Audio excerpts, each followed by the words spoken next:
Hello. We were in lockdown, so apart from exercising, what we have done most is cooking and eating. So I just thought to share some of our most used ingredients with you. So if you are cooking like home or being locked down like us, if you are struggling to get, most of the ingredients, obviously we can't get most things at the moment. So get those few. First thing is soy sauce, light soy. That's what we use the most. We used to use dark soy sauce to color the food, but we don't do that anymore, and we just use that for flavor. Another thing is chicken powder. We used to buy them from Chinese supermarket, but obviously we are all in isolation and it's not convenient for us to go. So we bought those from a website. So we're gonna link that in the description.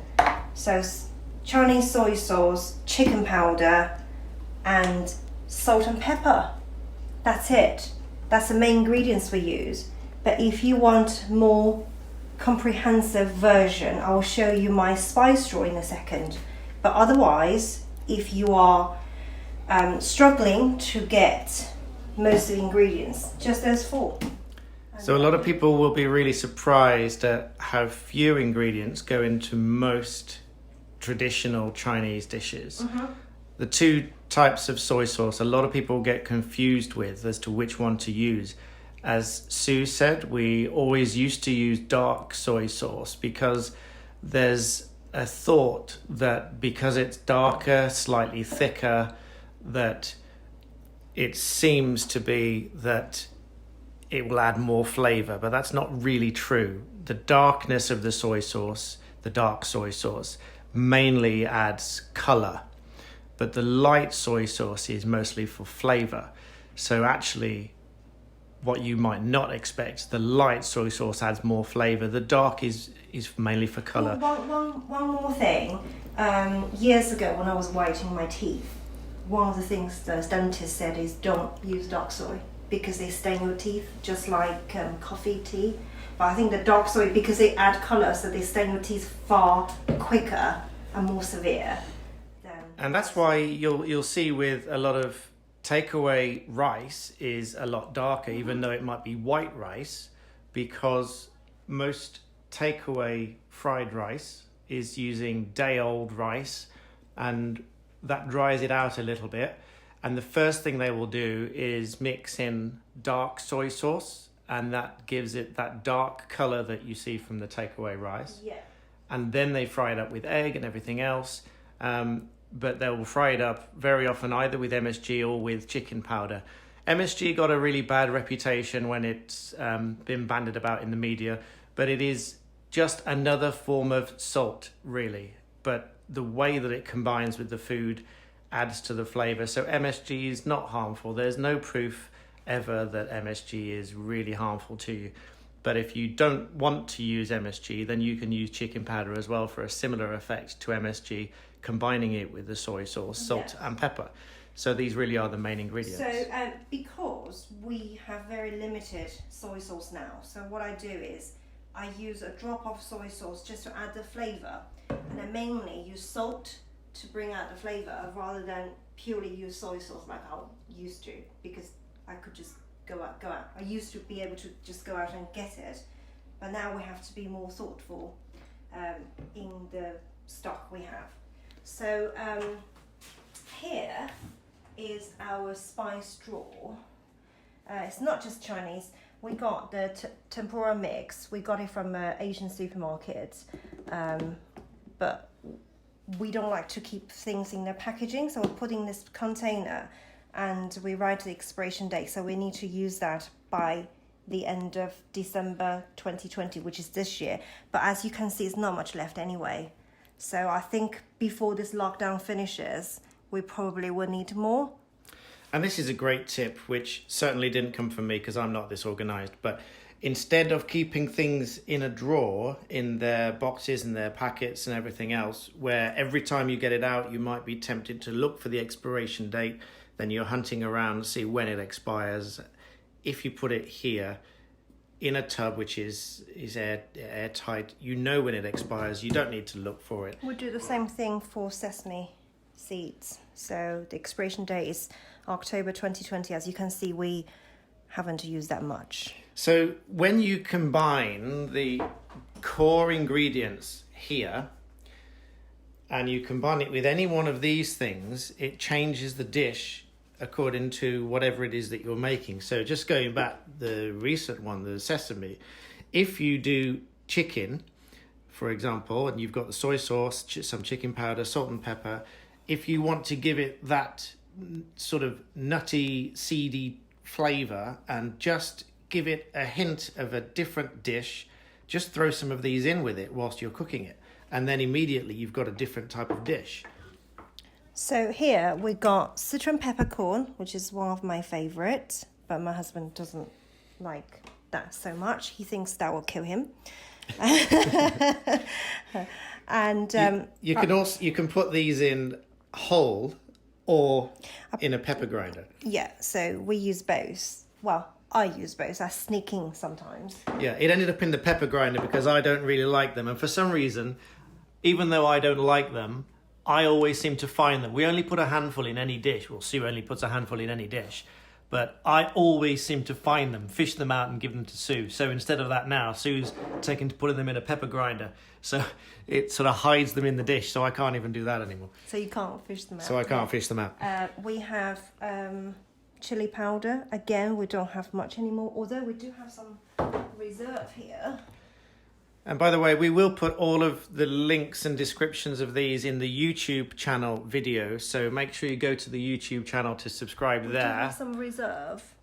Yeah, reserves there. The reserve, I think it's fished at the back of here. It's here. I'll take that out. It's just there.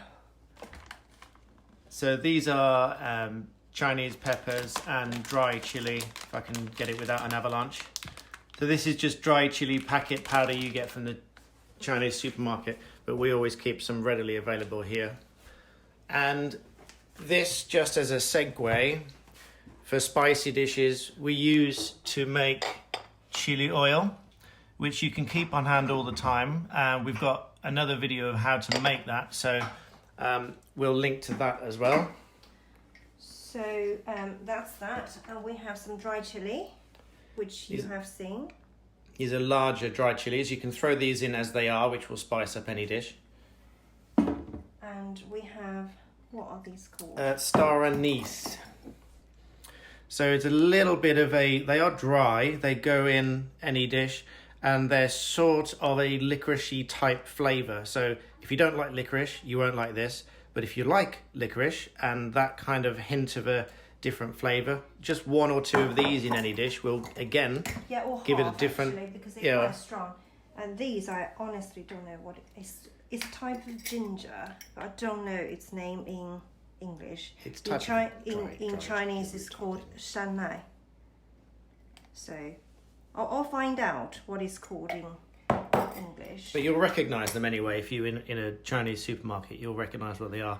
Or a lot of mainstream supermarkets now are starting to stock a bigger range of Chinese and Oriental cuisine. So those are the main dry ingredients we use for Chinese cooking.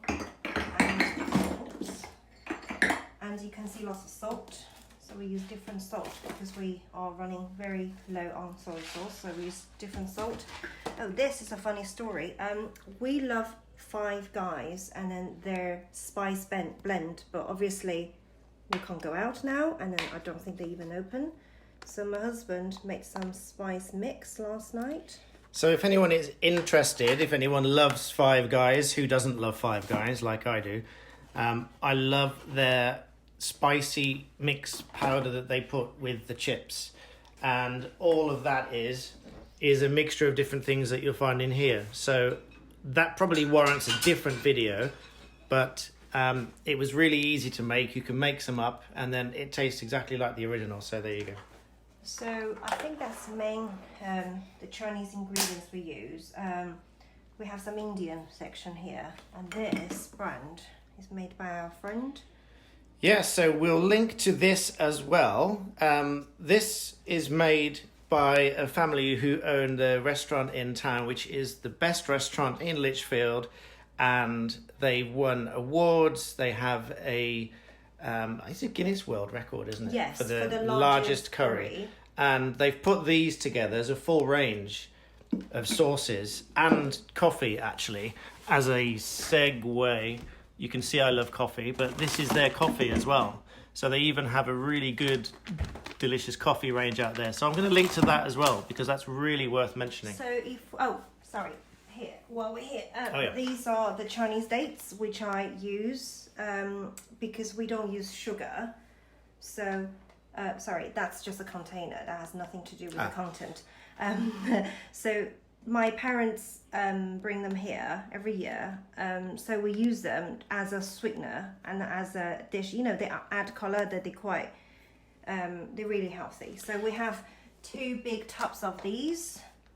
Along with lots of tea and coffee. So if we run out of food, we can just drink coffee. So again, a lot of takeaways will use sugar to sweeten the dish, because sugar usually will just make it taste that little bit better. But if you don't want to use sugar, and we certainly don't use sugar in cooking, but if you use those Chinese dates, it's a natural sweetness that it adds to the food.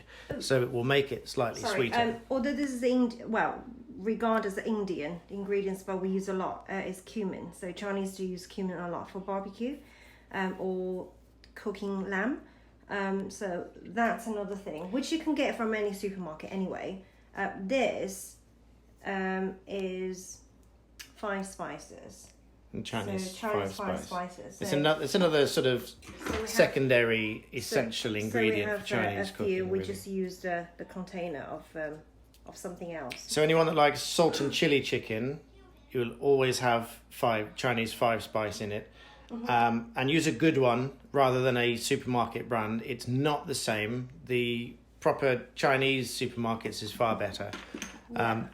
But there's another video of ours with barbecue pork chops that we use cumin. So if anyone has been anywhere in Asia really, and you've had what they call street food, street barbecue meat and things like that, it will almost always have cumin on it, and that's where the special taste comes from. So we always have a ground ginger,